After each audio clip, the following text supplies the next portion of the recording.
to wanda ya ce in aka taɓa janabin annabi kan ayyukanci ubansa ya ci ruwa ta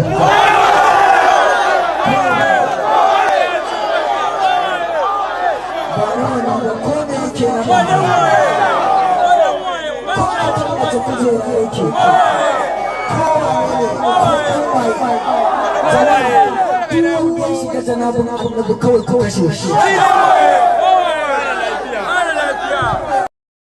kake ji da gani ba komai bace ba illa mata'ul ghurur, face abu wanda yake mai rudi kawai zai rude ka. In ka kyale yayi sai ai yayin ya wuce,